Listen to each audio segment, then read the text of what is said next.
Very good morning to you, Mr. Marr. Well, getting everyone round the table, it's got to be a good idea, basically, hasn't it? But what do you think of it? Do you think it can make progress? I think Rishi Sunak's got a very, very big challenge in relation to the NHS, and one that's been bequeathed to him by his immediate predecessors.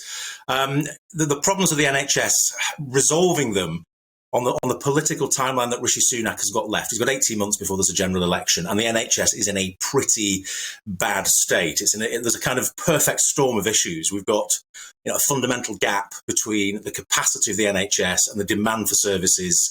We've had a failure over many, many years, successive governments, to predict and provide the right blend of workforce to build our own workforce for the NHS. We've got 130,000 vacancies at the moment. And of course, the NHS kind of hobbled into COVID, carrying at least 100,000 vacancies. So we've got some big problems there where trusts are robbing Peter to pay Paul to find nurses, to find clinicians, specialists, and we're robbing effectively the healthcare systems of developing countries to try and fix these gaps. There's a need for kind of long-term solutions here.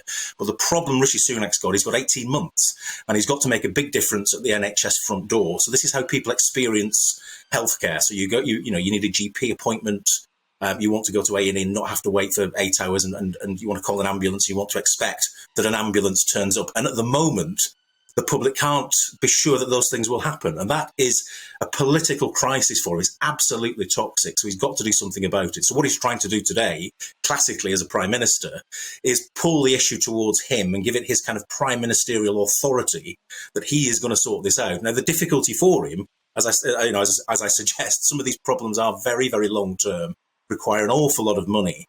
And what we've seen, over the last 12 years of this Conservative government is, the total spend on the NHS as a share of national income has fallen from 8% to 7%. On Labour's watch before that, the previous 10 years, it went up from 5% to 8%. So there's a lot less money in the system. And even though Rishi Sunak will, provide some fresh cash for some initiatives today, and I'm sure that's going to be the tenor of his announcement, it's going to be a long way short of what the NHS needs.